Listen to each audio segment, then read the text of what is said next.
Brazil exports more cattle and beef than any country in the world, and most of it comes from the state of Mato Grosso, an area twice as large as the size of Spain. The problem, however, is that the cattle industry is cutting into the Amazon to create new pasture to fulfill the world demand.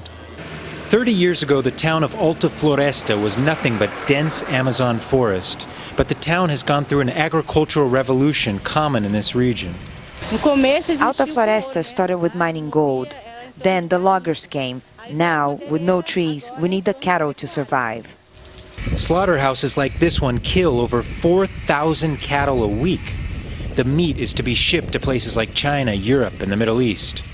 And now in Brazil, there is huge demand for more open land to feed the cattle industry. The dense vegetation of the Amazon might seem like a natural barrier to the expansion of cattle ranches.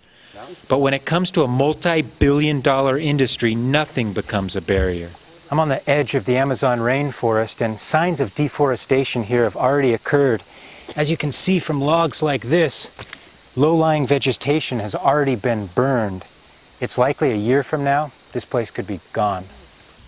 Loggers cut down the most valuable trees for profit. Then they light the area on fire, clearing the land further, making way for the grasslands that the cattle need.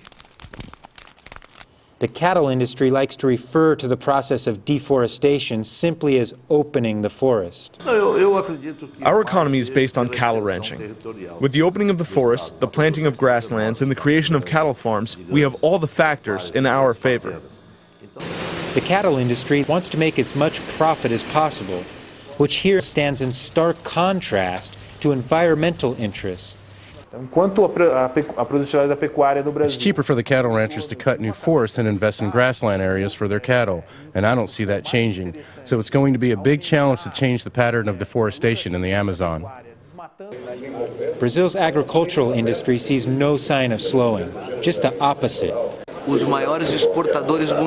Brazil is the world's largest exporter of meat, chicken, sugar, ethanol, soya, coffee, oranges, and tobacco, but we have the potential to double the area of land we're cultivating. The paradox now facing Brazil is how not to also double deforestation along the way. Gabriel Elizondo, Al Jazeera, Alta Floresta, Brazil.